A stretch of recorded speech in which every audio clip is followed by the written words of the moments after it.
مساء الخير عليكم، اهلا بيكم في وصفة جديدة وفيديو جديد. يلا نبتدي مع بعض. انا عندي نص كيلو شاورما، علبة زبادي، مستردة، معلقتين صلصة، ليمونة، بهارات، لحمة، عليهم زعتر، عليهم بابريكا، وحبة شطة صغيرين، وطبعا ملح وفلفل.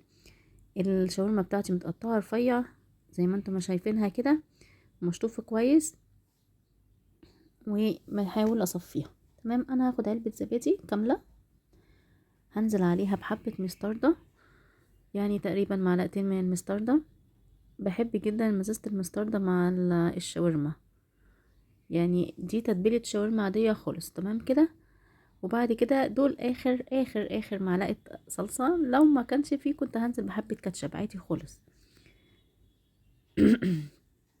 لازم طبعا يعني افضي كل محتويات البرطمان، وعصرة ليمونة. استفدنا بالنص الليمونة اللي محطوط في التلاجة اللي انت عارفاه دوت. تمام كده. هبتدي انزل بمعلقتين بقى ملح، وحبة فلفل اسود،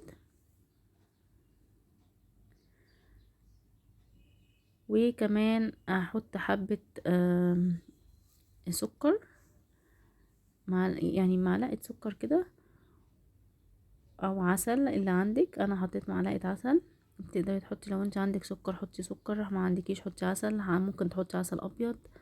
احط حبة بابريكا، وحبة بهارات لحمة. لو عندك بهارات شاورما يبقى تمام، حلو قوي. كمان زعتر، علشان لو في ريحة زفارة او في حاجة مش ريحتها حلوة تبقى الزعتر بيشيلها. حبة شطة صغيرين، مش بيدي حمو بس بينكه طعم التوابل. تمام كده تمام.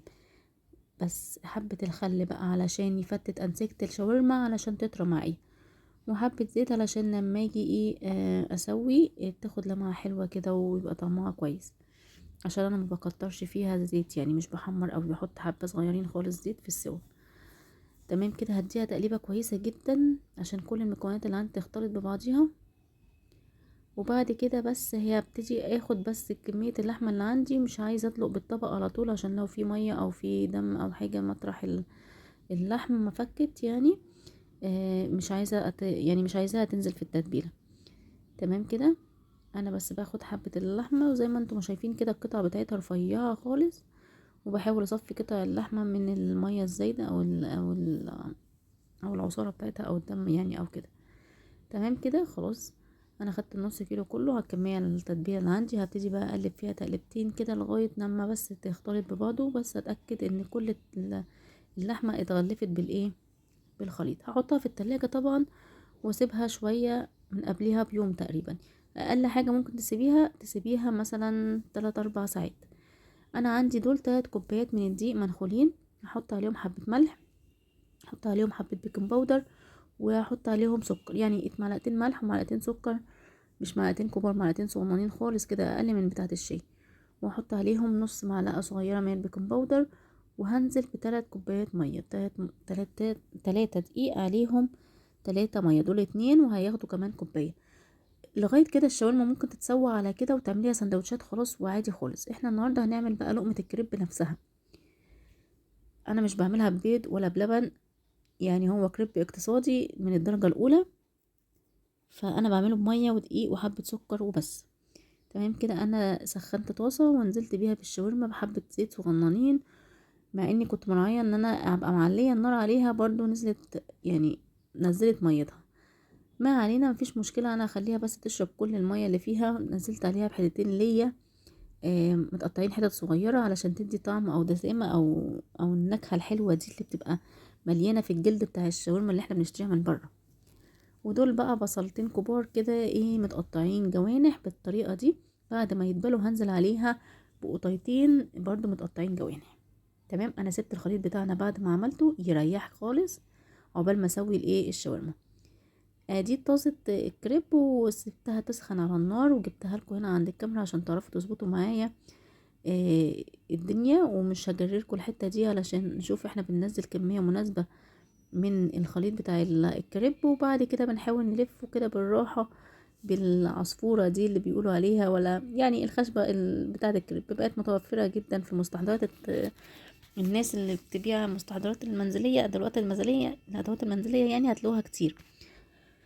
حتى كمان الطاسه بتاعه الكريب بيبقى متوفره منها احجام كتيره قوي. هنا بقى انا رفعتها على النار. بصوا بقى بتاخد تبتدي تستوي ازاي لما بتبقى الحروف تبتدي تقرمش كده او تنشف او تسيب الطاسه. هنا بعرف ان هي من تحت ابتدت خلاص تفك يعني.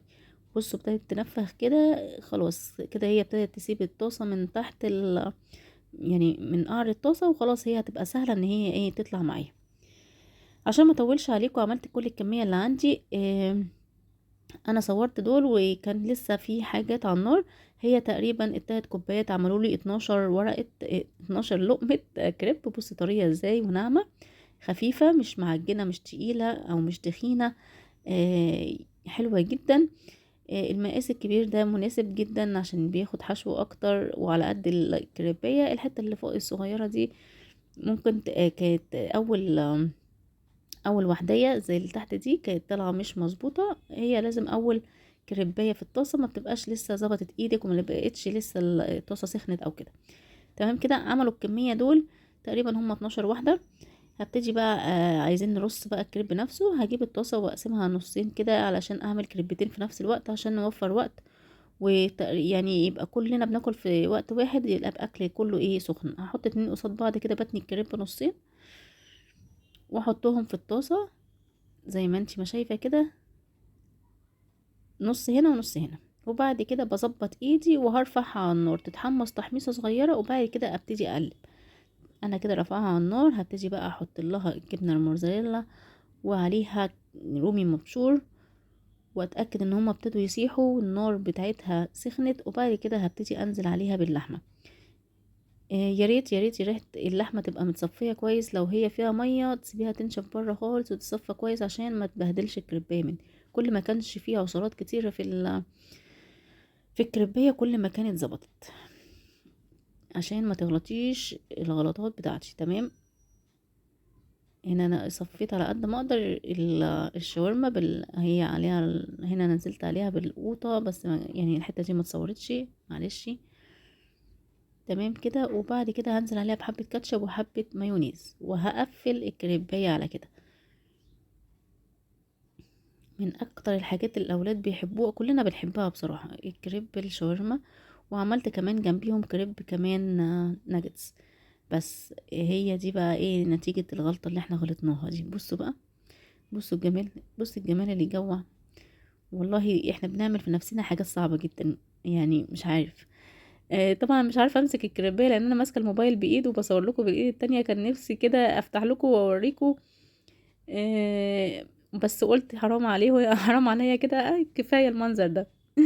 يلا اشوفكم في فيديو جديد. باي باي يا حلوين. اوعوا تنسوا اللايك والشير والاشتراك في القناه.